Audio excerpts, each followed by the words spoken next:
Man, there was a time when people generally believed that Leon Edwards was gonna be that guy at the welterweight division. You know, the dominant champion, the one to usher in a new era. And I'm not even talking about casual fans hyping up his win streak. This was deeper. At one point, it really felt like the narrative was shifting, like people had finally come around and accepted Leon not just as a good fighter, but as the best welterweight in the world. I mean, come on, dude. He had a 10-fight win streak in one of the most stacked divisions in the sports. He was being overlooked for years, quietly beating legit names, and then boom, head kick heard around the world. He flatlined Kamaru Usman, a guy many people called the pound for pound #1 at that time. That wasn't just a win. That was a statement. Now, yeah, sure, after that first win over Usman, people try to dismiss it. You heard the excuse, oh, it was a fluke. Usman was dominating the fight. Leon just got lucky in the last minute. I remember all of it, but I was one of the people pushing back. That wasn't luck, that was focus. That was Leon staying composed when everything was going wrong. That's championship material, plain and simple. And when they ran it back, what happened? Leon beat him again. And no, it wasn't some wild finish this time. It was cleaner, smarter. It was Leon outpointing him, landing the more damaging shots, and showing that the first win wasn't some fluke. He proved that he could beat one of the most dominant champs we've ever seen when Usman made all the right adjustments. And after that, I looked at the division and thought, who's really gonna stop this guy? I'm serious, who? Because if you can beat Usman twice, once by knockout and once by decision, you're a real problem. And that opinion only got stronger after the Kobe Covington fight. Now, let me be real, that was a boring ass fight. But even though it wasn't a barn burner, it was one of Leon's most underrated performance, in my opinion. He completely shut Kobe down, made him look slow, flat, and desperate. You could see it in Kobe's eyes halfway through the second round. He had nothing for Leon. And you know Kobe, he talks a big game, but when it came down to it, Leon just pieced him up. He made him look outdated. And after that, I was convinced. I was like, dude, yeah, Leon is that guy now. This is his era. This is his time, you know? So when the Belal Muhammad fight got announced, I was already mentally penciling in another Edwards title defense, like clockwork. I said it on videos that aged really badly. I said it in comments. Leon's gonna do the same thing again. It just made sense, right? Belal fights a pressure heavy wrestling heavy style, just like an Usman or just like a Kobe Covington. And Leon had just gone through back-to-back training camps focused on dealing with this exact blueprint. So the logic was he already solved the code. Why would Belal be any different? But man, that's the thing about MMA. It humbles you fast. And Belal, he didn't just beat Leon Edwards. He broke him mentally, physically, emotionally, however you want to phrase it. Belal showed up and treated Leon like he didn't belong in there. And I don't say that lightly, because let's not forget, Leon got mentally broken in that second Usman fight. He even admitted it afterwards. He looked flat, discouraged, like he was stuck in his own head. But the way he bounced back in the trilogy, that was impressive. He showed real growth. He managed the pressure, stayed composed, and proved that he can hang with a dominant wrestler for over 5 rounds. That win made me believe in him even more. But I was wrong, because against Belal, none of that showed up. That wasn't the same Leon Edwards who outclassed Usman or shut down Kobe. He wasn't slick, calculated, and he wasn't in perfect range control and calm under fire. That was a guy who was getting walked down, getting outworked, getting broken. No composure, no rhythm, no response. Everything we thought Leon had fixed, the poise, the grit, the ability to survive pressure, it all fell apart. Belal didn't just win, he exposed Leon. He shattered the image, the narrative around Leon being that guy. It ended that night. And let's just say it how it is. Belal exposed the mental side of Leon. He brought out cracks. He pressured Leon in ways that weren't just technical, they were psychological. He made Leon question himself, hesitating, second guessing every read. And this wasn't like the Usman fight where Leon got taken down but kept his calm. Belal made him look lost, like he couldn't find the exit, couldn't get off the cage, couldn't even throw combinations without getting smothered. And then when the Sean Brady fight came around and handled Leon the way he did, it confirmed a lot of what Belal showed us. Because let's be honest, Brady didn't just win, he dog walked him. He didn't treat Leon like a former champion, he treated him like a stepping stone. And that's what makes this fall off so wild. A year ago, we were talking about Leon Edwards like he was gonna rule the division for years. Now people are talking like his era might have been more of an illusion than reality. And that's a harsh take, but that just shows you how fast the sport moves. You're only as good as your last fight. And the way that Leon looked against Belal and Brady, that's not championship material. Now, I still think Leon is a high-level fighter. Don't get it twisted. His skill set is solid. Great kickboxing, good cardio, smart IQ, but what Belal revealed and what Brady confirmed is that Leon still struggles against relentless pressure and fighters who don't give him space to breathe.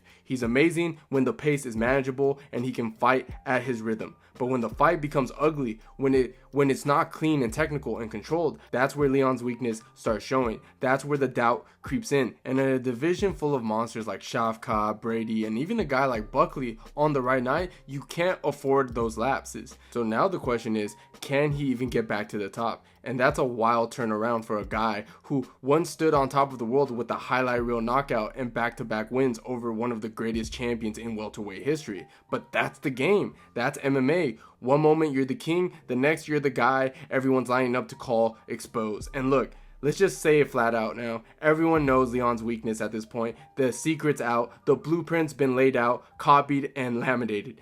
You don't even need to dig into years of tapes anymore. All you gotta do is watch his last couple of fights, especially the Belal one, and it's crystal clear. Pressure breaks him. The guy does not like being crowded. He does not like it when you take the space away from him and force him into an ugly exchange. He wants to control the tempo, control the range, pick his shots. And when he can't do that, when you get in his face, grind him into the cage, make him second guess every movement, that's when the wheels start falling off. He's not like Max Holloway or Dustin Poirier who thrive in chaos. Leon needs real structures in his fight. He needs time to read, time to process, and space to set up those clean, beautiful combinations that he's known for.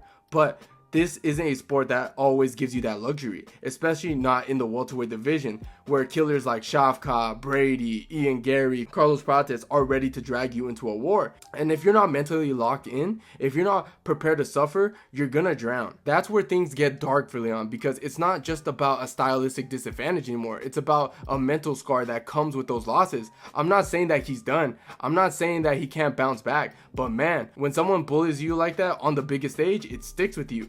And then you have it following up by another humbling loss to a guy like Brady. That's the kind of back-to-back trauma that makes a fighter gun shy. That saps your confidence. That takes away your edge. You could already kind of see that hesitation creeping in during the Brady fight. Leon just didn't look like himself. He wasn't flowing. He wasn't pulling the trigger the way that we've seen him in the past, and that's danger. When a striker like Leon starts doubting himself, when he starts hesitating on counters or second guessing whether to throw a kick, he becomes a former shell of himself, because his style relies on timing, confidence, and rhythm. If he doesn't believe in himself in there, his whole game falls apart. And that's what makes this also wild to watch, because after the Usman trilogy, it looked like Leon had turned the corner mentally. That third fight especially, he looked composed, locked in, confident, like the champion he always said he was. But now, it's like all that progress got erased overnight. Belal just stripped it away. Brady stomped on whatever was left, and now Leon's stuck in a weird place where the whole world knows exactly how to beat him, and he's feeling it too. It's like being a striker in a division when everyone knows you can't wrestle. Even if you worked on it, even if you improve, the mental pressure of knowing your opponents are coming for that one weakness can ruin the whole approach. And for Leon, that weakness isn't just wrestling anymore. It's just pressure.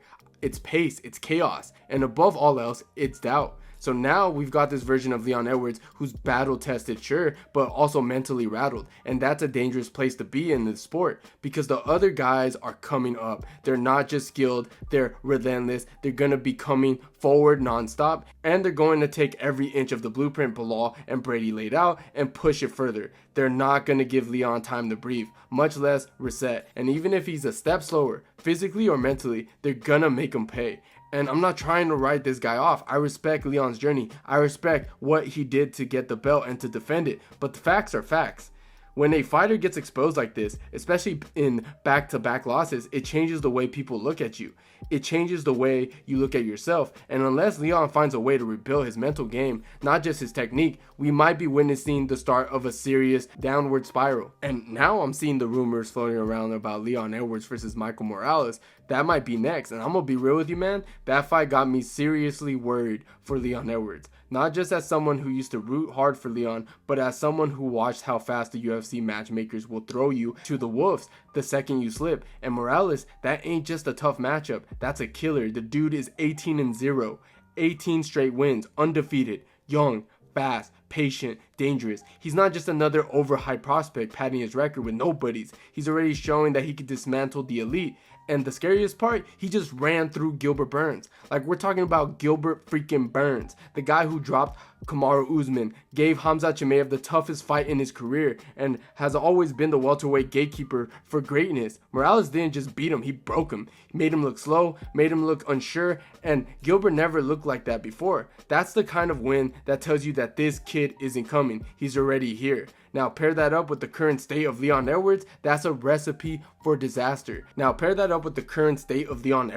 That's a recipe for disaster. Leon isn't walking into this fight fresh off a title reign, filled with dominance. He's coming off back-to-back losses with that shattered mystique. He was mentally broken by Belal Muhammad, plain and simple. Belal walked him down, outworked him, pushed him into panic mode, and never let off the gas. And then Sean Brady followed that blueprint and didn't just repeat it, he amplified it. He dog-walked Leon. He exposed just how uncomfortable Leon gets when you don't let him breathe. And that's why Morales is so terrifying in this context, because he doesn't just fight sloppy, he doesn't throw himself into bad positions, he's calculated, he's pressure with purpose, he keeps his jab sharp, he cuts off the cage, and when it's time to explode, he does it with bad intentions. He doesn't need to drag you into chaos like Belal, he can do it clean, he can hurt you without even overextending, and that's a problem for Leon, because right now, Leon's biggest issue isn't physically, it's mentally.